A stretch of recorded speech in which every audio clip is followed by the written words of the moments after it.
মাত্র এইখানে বলার এইটুকুই যে এত বড় জঘন্য থেকে জঘন্যতম কাজ, এর থেকে আরও কিছু বলতে গেলে এত বড় হিংসা, জঘন্য এবং নোংরা, এর থেকেও যদি কোনো ওয়ার্ড থাকে তাও বললেও কম হবে। কেননা এত নোংরা কাজ, যে কৃতজ্ঞতা নেই একটা মানুষের, এত বড় অবদান করেছে সোলজাররা, ইন্ডিয়ান সোলজাররা।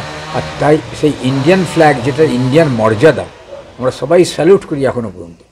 ইন্ডিয়ান মর্যাদা যেটা সবাই স্যালুট করে, এটাকে President of India also salute it. তো দ্যাটস ওয়াই এটাকে অবমাননা করা কত বড় একটা অন্যায়। সমস্ত দেশের একটা মান মর্যাদা তার ফ্ল্যাগের উপর ডিপেন্ড করে। তো সেই ফ্ল্যাগটাকে নোংরাভাবে এটা এটা মানে এত বড় খারাপ কাজ। জানি না মোহাম্মদ ইউসুফ কী করছেন ওখানে, এটা তো প্রতিবাদ করা উচিত। নট অনলি দিস, অনেক লোক সংখ্যালঘু আজ ওখানে আক্রান্ত। তার উপরে আমি কিছু বলতে যাব না, বিকজ এটা একটা অন্যরকম ব্যাপার আছে। আমি ওই জায়গায় কোনো কথা বলবো না, কিন্তু এইটুকু অবশ্যই কোনো সংখ্যালঘুকে প্রোটেকশন দেওয়া ওই কান্ট্রির কাজ। যে কান্ট্রিতে যিনি আছেন head of the country, I mean prime minister Yusuf যেই হন উনি, তো উনি